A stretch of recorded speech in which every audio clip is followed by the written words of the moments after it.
E nós vamos então ler livro de Atos, capítulo 16. É interessante. Nós vamos estudar a carta de Paulo aos Filipenses. Mas hoje nós vamos estudar como essa igreja foi fundada.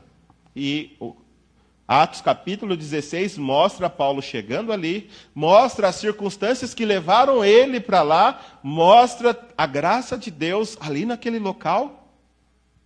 E 10 anos depois, Paulo está escrevendo para esse povo, mostrando o que ele tem aprendido a respeito de alegria. Então, ocasião da fundação da igreja em Filipos. A igreja dos Filipenses foi fundada na segunda viagem missionária do apóstolo Paulo, entre os anos 49 e 52 depois de Cristo. Quando a gente olha para o mapa aqui, a gente lembra que ele estava aqui na Síria, em Antioquia, e ele saiu viagem e foi circulando, tentando evangelizar o maior número de pessoas possível. Ali os versos 6 e 7 dizem que eles tentaram entrar na Ásia, mas o Espírito do Senhor impediu que eles entrassem. E aí, eles contornando a Mísia, que é isso aqui, eles tentaram ir para a Bitínia, mas também foram novamente impedidos pelo Espírito do Senhor. Interessante, eles estavam caminhando, eles queriam ganhar o maior número possível de pessoas, e eles foram impedidos de entrar tanto aqui quanto aqui nessa outra região. De maneira que da Frígia eles foram até Troade. De Troade para Salmotrácia a Neápolis, e Neápolis eles chegaram aqui em Filipos. Aqui tem a foto dele, Paulo e Silas preso no tronco com os pés presos ali na prisão. Aqui em Troade é onde ele teve a visão de um macedônio pedindo para que eles passassem a Macedônia e os ajudassem. Então a gente tem que entender qual foi a circunstância em que essa igreja foi montada. Lembra-se que eles queriam pregar. Tentaram na Ásia, não puderam, tentaram na Bitínia, não puderam, aí foram chegar na Macedônia. Se a gente notar o mapa, a Macedônia, principalmente a cidade de Filipos, ela fica no portão de entrada do Oriente para o Ocidente. Quem fosse passar da Ásia para a Europa, necessariamente teria que passar por Filipos. E Deus, ele é muito mais estrategista do que nós. Nós fazemos os nossos planos, mas Deus vem e muda os planos de maneira que, se a gente obedece os planos dele, a obra floresce e o coração se enriquece de alegria. Mas quando a gente teima e procura ficar nos nossos próprios planos, além de a obra não prosperar, a tristeza toma conta do nosso coração. E a gente vai ver aí por que a alegria floresceu no coração de Paulo, a ponto de meia-noite, o que ele fez? Depois de ter sido açoitado injustamente, com as costas cheias de vergões, o que ele fez à meia-noite? Cantavam e oravam ao Senhor. Porque, embora presos, embora açoitados, eles sabiam que estavam dentro da vontade do Senhor. Então, nem toda dificuldade que eu e você enfrentamos é necessariamente castigo ou por falta de estar fora da vontade de Deus. Nós não conseguimos entender os planos de Deus, mas às vezes a vontade de Deus traz sofrimento, traz açoites, traz situações que podem nos afligir. Mas quando eu e você estamos sendo afligidos por estarmos cumprindo a vontade de Deus, o nosso coração ainda assim pode desfrutar paz e alegria. Aqui tem um mapa maior que dá para a gente ver. Paulo saiu daqui, foi caminhando, Antioquia, Derbe, Listra, tentou entrar para cá, não pôde, para lá não pôde, chegou a Troade, de Troade para Salmotrácia, para, como é que chama a próxima cidade? Aqui está Neápolis. Depois de Neápolis, aí então ele chegou a Filipos.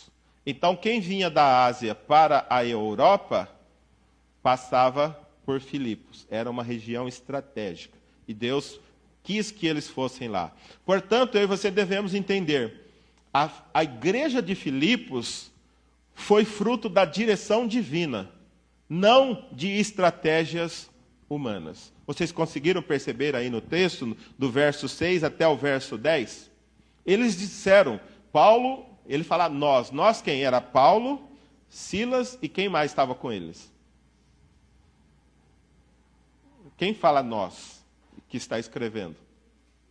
Lucas. Lucas estava com ele. Ele fala nós. Se é nós e ele que está redigindo é porque ele estava junto. Então, Lucas estava escrevendo o livro, mas estava acompanhando Paulo e Silas.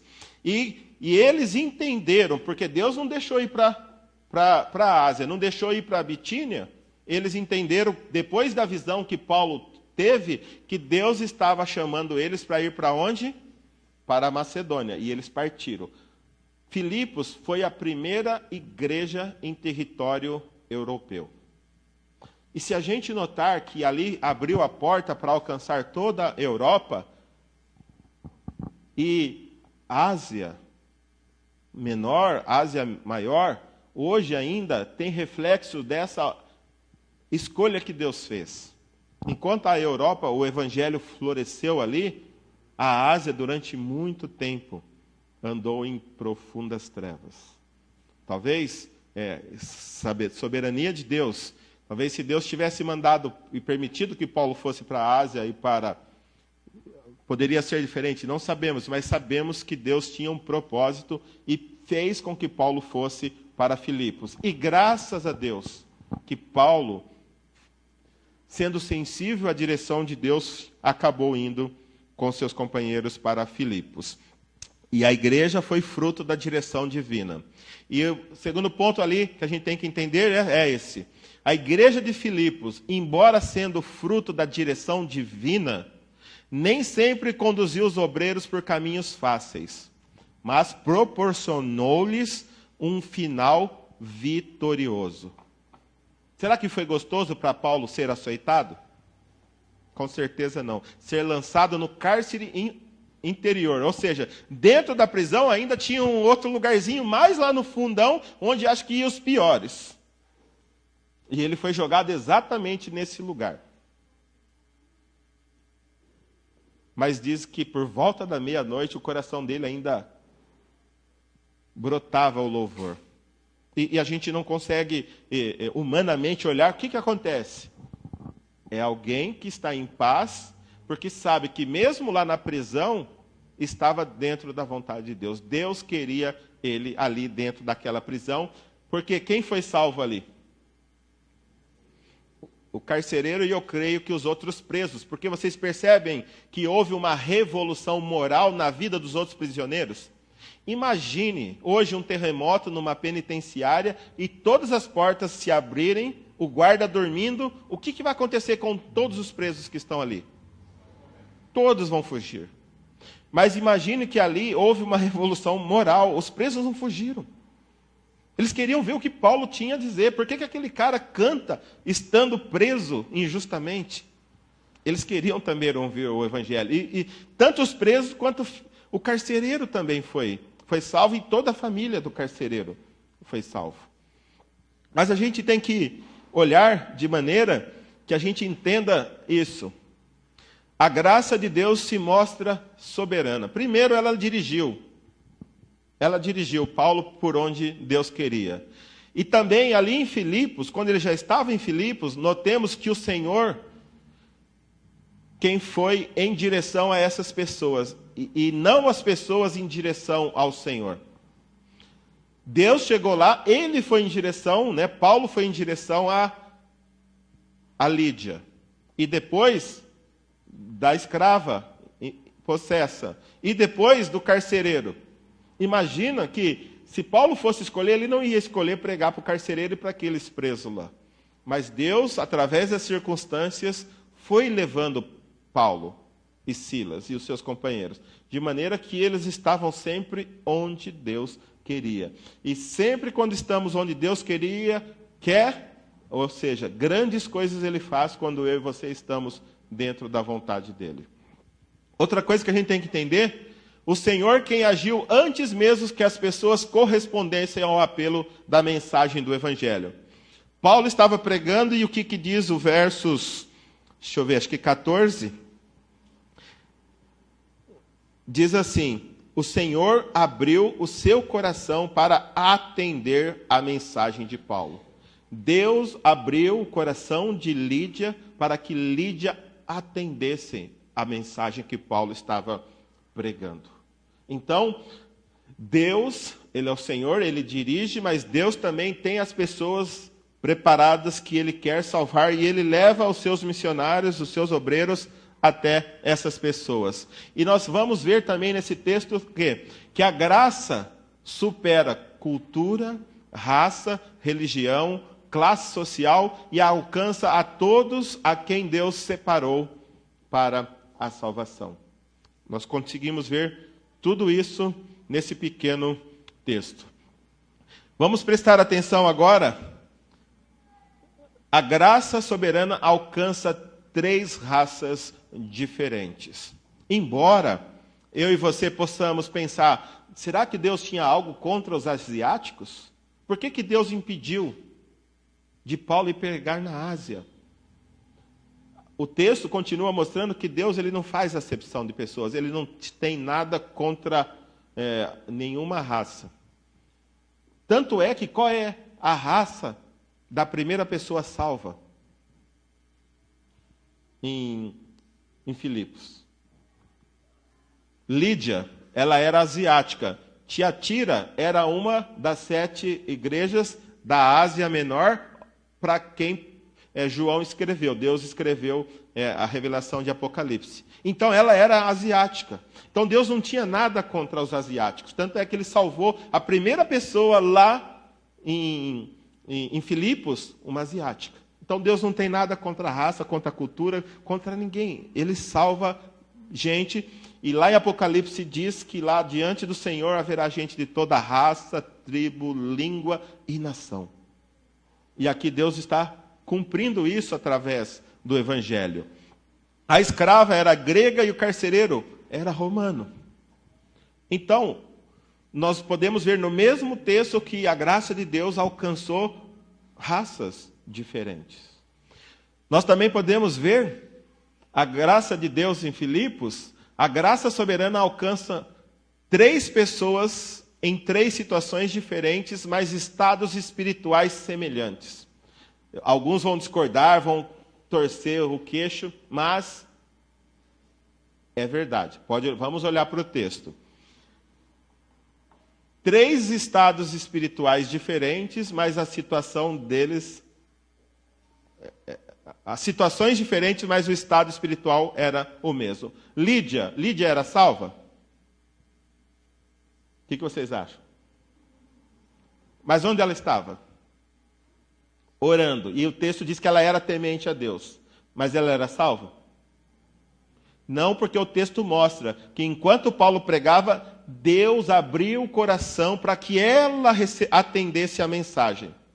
E atendendo a mensagem, aí ela foi batizada. Nós temos hoje muitas pessoas que são tementes a Deus, mas que infelizmente, como Paulo diz ali em Romanos, um entendimento, um temor sem entendimento. Tem zelo por Deus, mas o zelo não vem do entendimento. E Paulo desejava ser separado de Deus se a perdição dele trouxesse salvação aos seus irmãos. Lídia, da mesma forma.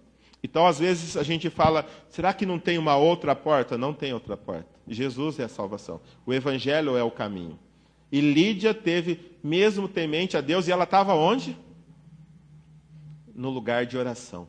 Naquela época, as pessoas que queriam orar se retiravam, iam para um lugar solitário, para um lugar tranquilo. E ali eles estavam na beira do rio, no lugar de oração, e Paulo encontrou algumas mulheres, começou a conversar com elas, e Deus abriu o coração dela para que ela pudesse entender o Evangelho. Perdida, embora estivesse orando. A escrava, perdida também, tão perdida quanto Lídia. Mas ela estava onde? Nas garras de Satanás. Ela estava possessa por um espírito maligno, e fazendo adivinhações. E os seus donos ganhavam muito dinheiro através das adivinhações que ela fazia. Mas estava perdida, tão perdida quanto Lídia. E ali a gente também tem o carcereiro, que estava perdido. Senhor, o que eu devo fazer para ser salvo? E Paulo deu a resposta: crê no Senhor Jesus e será salvo. Você e toda a sua casa.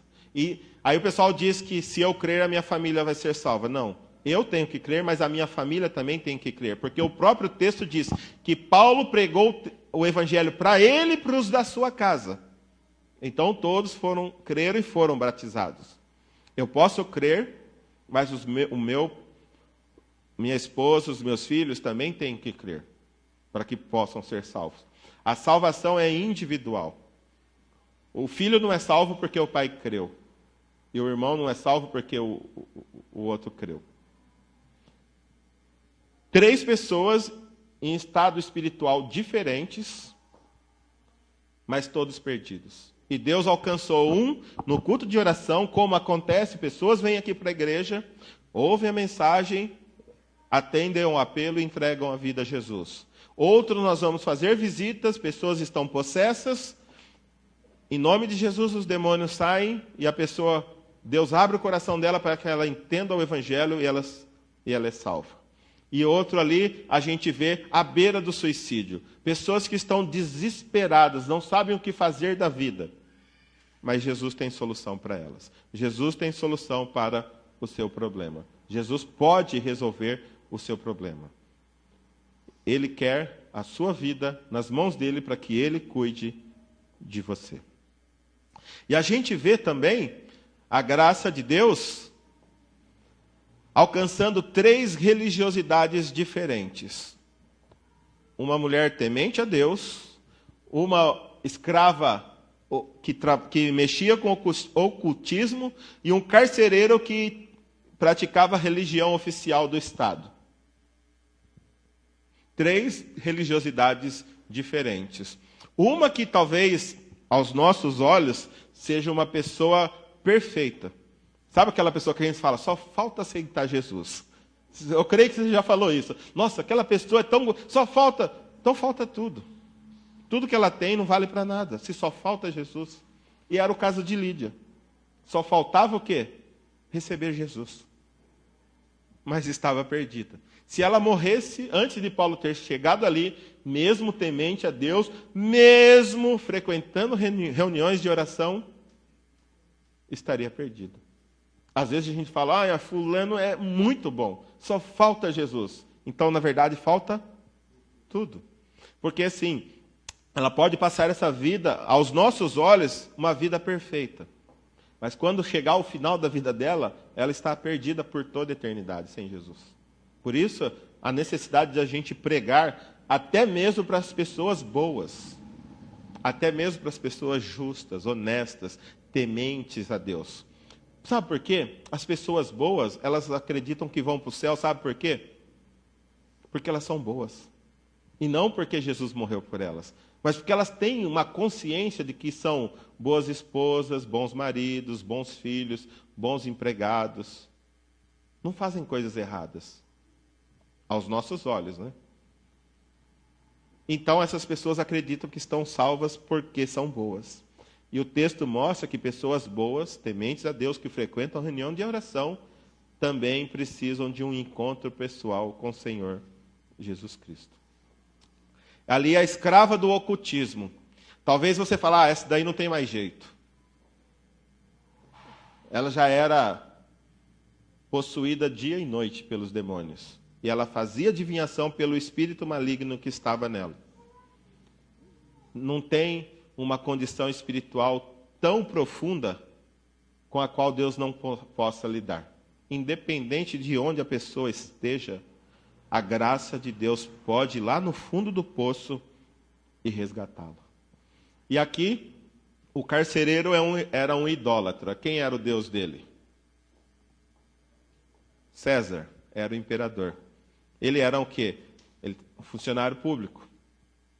Logo, os romanos adoravam a quem? Por que os judeus foram expulsos de Roma? Por que eles foram perseguidos? Porque a acusação contra eles é que eles tinham um outro rei, um outro Deus que não César. Também temos que entender que a graça soberana alcança 3 classes sociais diferentes. Primeiro, Lídia era o quê? Era empresária de classe alta. Ela era vendedora de tecidos de púrpura. Temos também uma escrava da classe pobre. A escrava não era nem tratada como pessoas, era um objeto. Ela tinha dono. Não tinha patrão, ela tinha dono. Ela pertencia aos seus donos. E também temos um carcereiro, um funcionário público, classe média. Deus, a graça dele alcança ricos, pobres, classe média, classe alta, seja lá o que for. A graça de Deus supera todo o status da pessoa. Ele é capaz de salvar e transformar a vida de qualquer pessoa.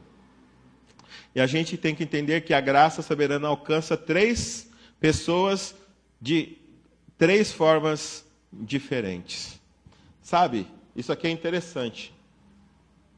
Às vezes um chorou, um caiu, outro se arrepiou, outro deu risada, e a gente fica comparando. Qual experiência foi melhor?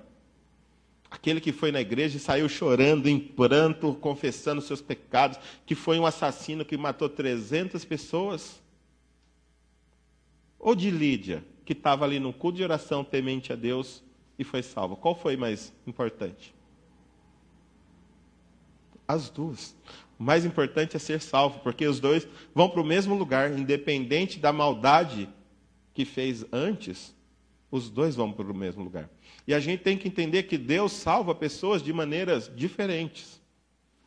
E a sua experiência é sua experiência. A minha é minha.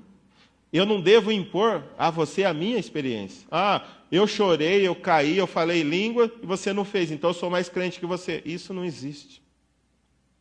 Salvação não depende da pessoa, é um dom de Deus. É Deus quem salva. E Ele salva quem quer, do jeito que quer, aonde Ele quiser.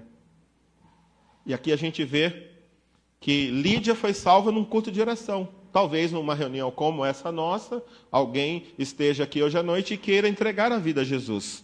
E nada extraordinário vai acontecer com ela. Vai apenas entender que a graça soberana quer salvar, e essa pessoa vai abrir o coração para entender essa mensagem, e Deus vai salvar essa pessoa. Mas talvez você tenha tido uma experiência terrível no seu passado. Você frequentou centros de macumba, de umbanda, mexeu com as trevas, com o ocultismo, você era pai de santo, recebia espírito. E num dia que você estava possesso, quebrando tudo em casa, Deus enviou um irmão lá, um evangelista, alguém que pregou o evangelho e você foi salvo. Tão salvo quanto a outra pessoa que foi salva aqui no culto de oração. E o outro foi no trabalho. Teve um terremoto, algo extraordinário, sim, mas o cara estava no trabalho. Eu fui salvo no trabalho. Alguém me pregou para mim lá na Cutrala, em Araraquara, em pleno expediente de serviço. Um rapaz chegou, me chamou no canto, falou das 4 leis espirituais, e Deus abriu meu coração para que eu entendesse a palavra de Deus. Foi no trabalho. Aí tem pessoas que às vezes você vai falar, mas aqui, não é melhor um dia eu me preparar e eu ir na igreja? Não, Deus alcança você aonde você está. Aonde você está. Um é no culto de oração, no culto da igreja. Um é lá no satanismo. E o outro pode ser em casa, pode ser no campo de futebol. Não importa. Deus quer salvar pessoas. E aquelas pessoas que Ele toca o coração, seja onde for, Ele pode salvar de maneira soberana. E a graça soberana também alcança os obreiros nos momentos difíceis. A mesma graça que abriu o coração de Lídia e de sua família, libertou a escrava das garras de Satanás, alcançou o carcereiro e sua família, é capaz de consolar e confortar o coração daqueles que, em obediência à sua vontade, se encontram em situações difíceis. Não foi assim com Paulo e Silas? A gente viu que o próprio Espírito impediu deles descerem para a Ásia, impediu deles subirem para a Bitínia, eles passaram reto e foram para Troade. Em Troade, ele teve a visão de que era para ir para a Macedônia. E eles foram para a Macedônia. Chegando na Macedônia, encontraram Lídia, encontraram a escrava e encontraram o carcereiro. Mas nesse meio tempo, talvez eu creio que eu e você escolheríamos encontrar pessoas num lugar tranquilo, na beira do rio, orando. E aí a gente vai evangelizar essa pessoa. E que bom seria que se todo mundo que viesse para a igreja fosse de uma maneira tão tranquila, tão gostosa assim. Mas Deus queria também que ele enfrentasse as trevas. E que pelo poder dele, ele, Paulo, Silas e os demais companheiros pudessem confrontar as trevas. De maneira que aquela escrava possessa ficou dias atrás deles, falando, esses são servos do Deus Altíssimo. E eles estão falando a respeito do caminho da salvação. Vocês notaram da boca de quem saiu essas palavras verdadeiras? De Satanás. De Satanás. São servos do Deus Altíssimo. É verdade? Verdade. Estão indicando o caminho da salvação? Verdade. Mas Paulo não quis receber prestígio das trevas. Tanto é que ele podia usar a moça para promover o trabalho dele. E ele falou, em nome de Jesus, eu ordeno que saia. E o demônio saiu. Por isso que os donos dela ficaram bravos e entregaram Paulo e Silas para serem açoitados, porque eles perderam o lucro. Sabe o que acontece? Às vezes nós somos assim. Nós nos preocupamos muito mais com as coisas do que com pessoas nas garras do diabo. Os donos da moça, ao invés de ficar felizes por ver ela liberta das trevas, se entristeceram. Porque a pessoa presa nas trevas era lucro para ele. E nós temos que parar para pensar. Uma alma para Deus vale mais do que o mundo inteiro. Todo o dinheiro que eu e você pudéssemos ganhar através de uma pessoa escravizada nas trevas não compensa. Não vale a alma daquela pessoa que Deus quer salvar. E aqui a gente entende que essa mesma graça foi lá e sustentou Paulo. Porque é impossível humanamente alguém que apanhou, foi açoitado com as costas cheias de vergonhas, jogado numa masmorra, cantar e orar por volta da meia-noite. Às vezes a gente não quer cantar aqui. Porque o cântico que está tocando eu não gosto. Eu gosto mais de hino, então eu não canto. Não, eu gosto mais de corinho, então eu não canto. Qual é o motivo do nosso louvor? A carta de Filipenses vai mostrar que não é aquilo que eu gosto ou aquilo que eu não gosto, mas é aquilo que Cristo fez por nós. Por isso que nós devemos cantar. Se é corinho ou se é hino, nós temos que cantar porque Ele é digno. Ele fez tudo por nós. E é por isso que eu e você devemos louvar ao Senhor. E aqui a gente entende também que sempre haverá pessoas perseguindo aqueles que anunciam o Evangelho em obediência à vontade de Deus. Mas sempre haverá a presença da graça de Deus sustentando o coração e a fé desses obreiros. Não importa onde você estiver. Não importa onde você esteja trabalhando, se você se levantar para fazer a vontade de Deus, haverá pessoas perseguindo você. Não importa se é aqui na igreja, se é na sua casa, na sua família, se é no trabalho. Se você se levantar para falar a palavra de Deus, alguém vai te perseguir. Mas o mesmo texto mostra que não importa quem esteja te perseguindo, porque quem pode te sustentar é maior do que aquele que está tentando te destruir. Não importa quem estava lá, se era o carcereiro, se eram os magistrados, se eram os donos da escrava, do lado de Paulo e de Silas tinha alguém mais poderoso que todos eles. Tanto é que a cadeia interior, aonde Paulo foi lançado, de maneira sobrenatural, por meio de um terremoto, Deus abriu as cadeias, abriu as portas, as correntes que prendiam Paulo também caíram, e aqueles maus elementos que estavam lá presos, que poderiam fugir, se renderam ao Evangelho. E o próprio carcereiro, que estava lá para manter Paulo bem preso e seguro, ele próprio lavou os vergões de Paulo. Levou Paulo para a casa dele, para pregar para os seus familiares. Quem devia manter ele preso, levou ele para casa para cuidar dele. E no outro dia vem as autoridades, mandaram os soldados, e lá, fala para ele que ele pode ir embora. Não, vocês nos prenderam injustamente, sem um processo formal, e agora querem se livrar da gente às escondidas? Não, que eles venham aqui.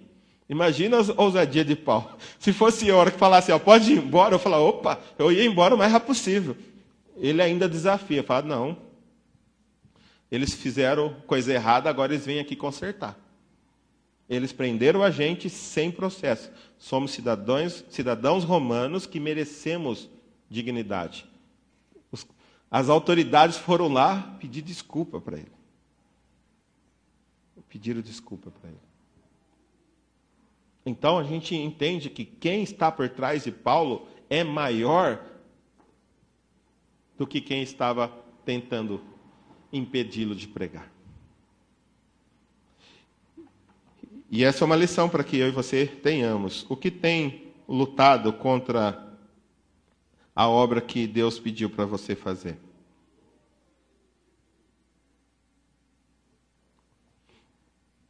Porque assim, pode aparecer os obstáculos e a gente voltar achando que não é a vontade de Deus. Ou pode ser apenas Deus levando a gente para onde Ele quer salvar pessoas. E é isso que Paulo vai nos ensinar, ali em Filipenses capítulo 1, que ele diz, as coisas que me aconteceram, pelo contrário, contribuíram para o progresso do Evangelho. Então eu posso viver feliz quando eu entendo que as coisas ruins que estão me acontecendo têm contribuído para alcançar pessoas que jamais seriam alcançadas se eu não estivesse naquela situação difícil. Tanto é que ele vai falar ali em Filipenses que toda a guarda pretoriana ouviu a palavra de Deus. Quantos soldados tem a guarda pretoriana? Pretório era a moradia oficial do imperador romano. Quantos soldados tinha? 9.000 soldados ouviram a palavra de Deus porque Paulo foi preso em Roma. Então ele fala, as coisas que me aconteceram, ao invés de, um cara preso, quem vai escutar um preso? Pelo contrário. A prisão dele contribuiu para que pessoas que jamais ouviriam o Evangelho pudessem ouvir o Evangelho. Então, Paulo vai ensinar um segredo. Se você quer viver feliz e contente em toda e qualquer situação, você tem que encarar a sua vida de uma maneira integral. Que a sua vida, tudo que acontece com você, tem alguém soberano que está te dirigindo para que você esteja exatamente aonde Ele deseja para fazer a vontade dEle. Então, quando estão perseguindo você, você pode pensar, será que é o diabo? Não, pode ser o próprio Deus mandando pessoas para que você chegue exatamente aonde Ele deseja. E esse é o segredo que Paulo entendeu. Ele passou a olhar a vida dele de uma maneira integral. Não as coisas boas ali na beira do rio com as mulheres em oração, aquilo é vontade de Deus. Não, mas lá na prisão é do diabo. Não, ele entendeu. Ele estava ali por causa que Deus queria salvar pessoas. E a situação difícil que você tem vivido hoje, você tem parado para olhar o que Deus quer que você faça nessa situação difícil? Que você murmure, que você reclame, que você desista, ou que você abra os olhos e pense, Deus, quem o Senhor quer alcançar através da minha vida? Foi esse um dos segredos que Paulo aprendeu. E a gente vai olhar, então, para a epístola de Paulo aos Filipenses, nas próximas semanas, dessa forma. Capítulo 1, a gente vai ver que ele tinha uma mente integral. Mente integral é isso que eu estou acabando de explicar. Bom, se eu estou aqui, Deus quer alguma coisa comigo aqui. Então, de alguma forma, Deus quer usar a minha vida aqui. Mesmo na prisão. E isso era a mente integral. Ele entendeu que toda a vida dele era de Deus. E não somente quando ele estava lá no culto de oração. Mas lá na prisão também, a vida dele era de Deus. Por isso que ele cantava por volta da meia-noite. Depois nós vamos ver que o segredo também é ter uma mente submissa. Se a sua mente está submissa à vontade de Deus, você vai ter alegria em qualquer momento. Não importa onde você esteja, você vai ter alegria. Capítulo 3, a gente vai ver que a gente precisa ter uma mente espiritual. Se você só olha para as coisas e para os bens materiais, para conquistar, você nunca vai conquistar tanto o quanto o seu coração deseja. Por isso você nunca vai ser feliz, porque tem mais coisas para conquistar do que coisas que nós podemos conquistar. Mas a sua mente é uma mente espiritual, entendendo qual é a real necessidade e a única coisa que você precisa conquistar, você vai ser feliz. E o quarto é uma mente segura. Uma mente tranquila, não importa o que está acontecendo, eu estou seguro nas mãos de Deus. E isso pode te trazer felicidade mesmo durante as perseguições. Portanto, nós vamos entender que quando estamos dentro da vontade de Deus, toda e qualquer situação produz alegria em nossos corações. Você quer ser alegre? Ande dentro da vontade de Deus. Siga a vontade de Deus. Mesmo quando ela for difícil. Mesmo quando ela for ruim. Mesmo quando ela contraria a sua vontade. Mesmo quando não é isso que você queira. Faça a vontade dele. Você vai desfrutar da mesma felicidade que Paulo desfrutou. Segundo, estar dentro da vontade de Deus não nos exime de perseguições, decepções, tristezas, sofrimentos. Mas a graça de Deus nos garante experimentar alegria mesmo em meio às diversidades. Já viu pessoas que falam assim, minha vida era um mar de rosas. Quando eu fui para a igreja, minha vida virou de cabeça para baixo. Ela não entende esse processo de Deus, mas ela acha que a culpa é da igreja. Ou acha que porque abandonou a antiga igreja, a antiga religião, ou os antigos ídolos, por isso que os ídolos antigos estão castigando essa pessoa, por isso que a vida dela está assim. Não. Estar dentro da vontade de Deus não quer dizer que você estará livre de problemas. Pelo contrário, Deus quer estar com você mesmo no meio dos problemas, sustentando o seu coração através da graça dele. E é isso que ele quer fazer com você. E é isso que a gente vai estudar nas próximas semanas.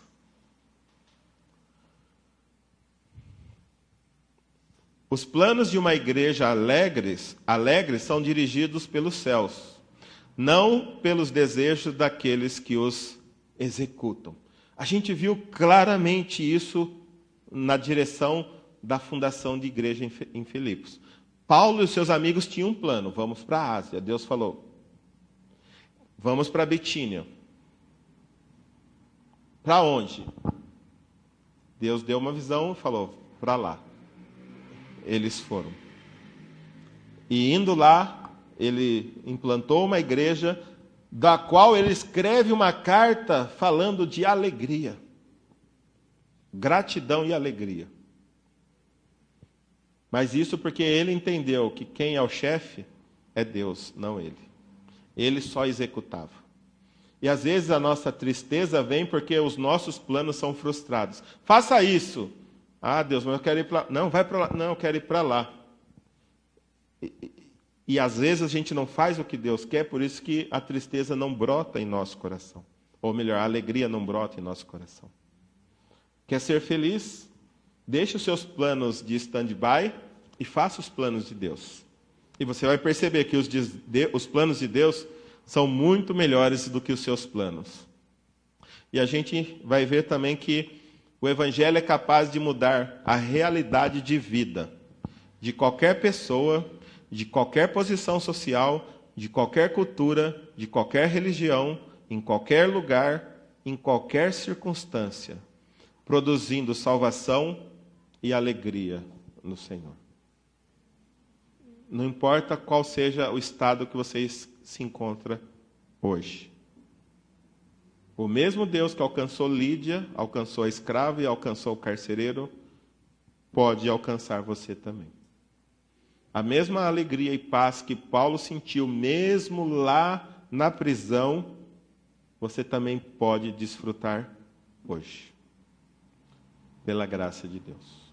E é isso que o nosso desafio nas próximas semanas, aprender o segredo de viver contente em toda e qualquer circunstância. Portanto, fortalecido por Deus, é possível vivenciar com alegria toda e qualquer situação que a jornada cristã proporcionar. E é isso o que nós vamos ver. Fortalecido por Deus, é possível vivenciar com alegria toda e qualquer circunstância, situação, que a jornada cristã proporcionar. Se você está na vontade de Deus, não importa o que vai surgir pela frente.